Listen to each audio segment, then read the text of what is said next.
right, it's really cold out, so gonna check the fluids and we're gonna do a cold engine start. Today I want to talk a little bit about the cold weather and how to be prepared for it, and how to not to gel up, and how to keep your brakes from freezing up and all that good stuff.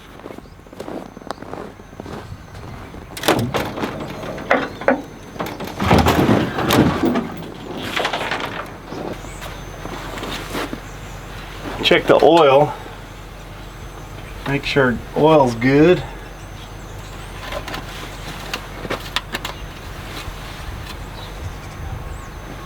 It's right on the full mark.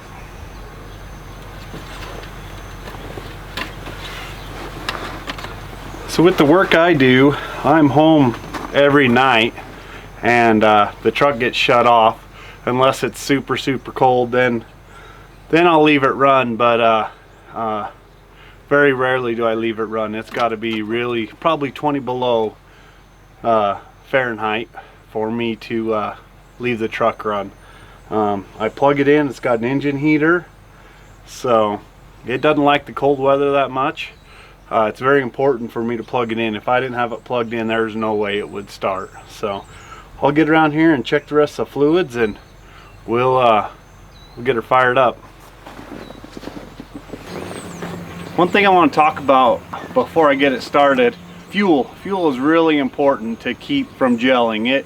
It gets down to a certain temperature and your fuel can gel. Now I buy my fuel local here. It's made for here for the cold temperatures. I know a lot of guys, they'll get fuel, you know, in a warm climate and then come to a cold climate and then they have fuel issues. But buying it here locally, it's treated for the temperatures here. A lot of it's rated for 40 below, so I don't worry too much about it. If it gets down below zero, I'll usually go throw some #1 diesel in it.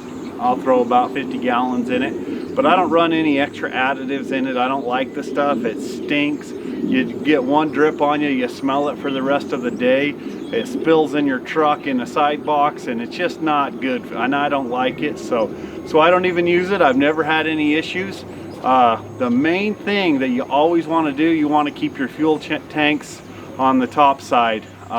You run that truck all day long, it's circulating that fuel through the engine, dumps it back into the tanks, it gets really warm.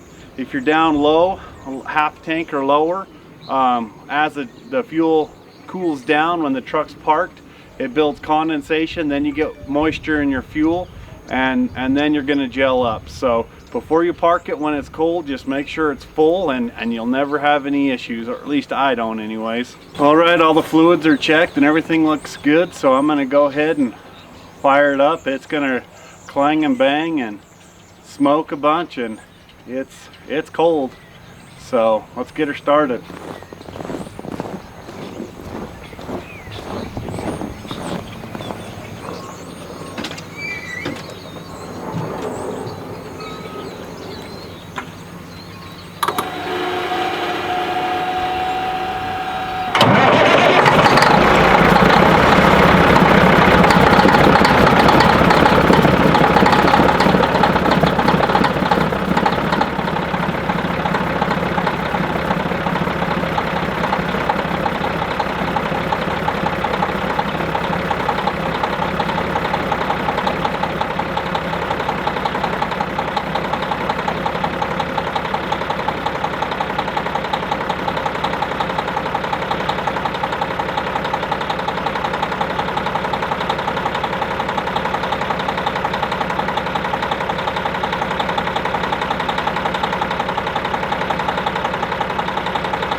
Always kind of smoked a little bit.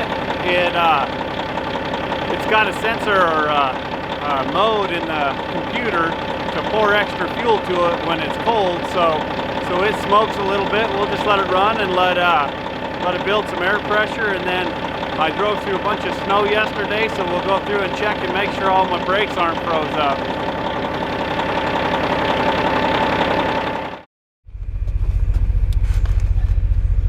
All right, it's very important to make sure your brakes are thawed. These brakes have a lot of ice on them, so you just want to tap them with a hammer on the drum. Kind of hear that hollow sound, then you know they're freed up. So we'll switch around and check all these brakes and make sure we're good. If you have them and they're froze up, it ain't gonna work. You'll drag them tires down the road and you'll think that you're not. So check this one. It's good, the hollow sound. You can hear it kind of ring through there. Maybe all of these will be good. I'm not real sure. We'll get up here and check the front ones.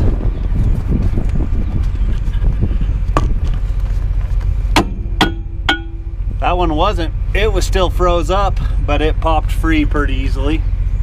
Check this one. That one, the same thing. Probably seen it free up. You want to make sure you leave your tractor brake set when you do this, but yeah, you release these back brakes and then do that. If you leave your truck running all the time overnight, you probably don't have to worry about it because you shouldn't be setting those brakes anyways.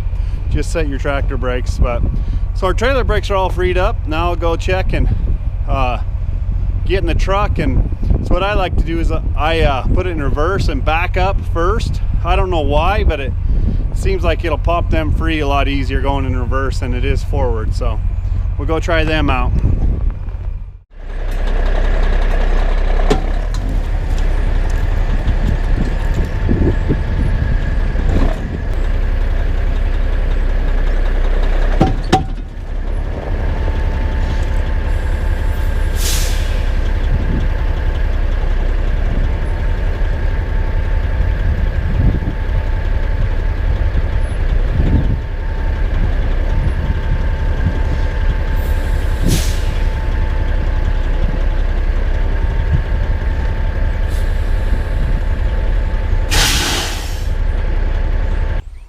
Well, as you could tell, I had some brakes froze up pretty good on the drive here. When I parked it yesterday, I made sure I was on a good level spot, and I didn't set the brakes. I just shut it off here in my driveway. Now, it's probably not a safe thing to do in a lot of places. I'm pretty comfortable with doing it here. It's cold enough. It loses air pressure and it will set those brakes. And evidently they weren't thawed enough when they did set. But you can do that. You can take and chalk your wheels and leave those brakes free to keep them from freezing up. But it's tough. But I got lockers in both rear ends, so I just put those in and just eased on that clutch and it popped them free. It's kind of a pain in the butt to get in there on them brakes. But it looks like well, the truck's running. I got it warmed up, did my pre-trip. All my brakes are free. I'm ready to go to work now.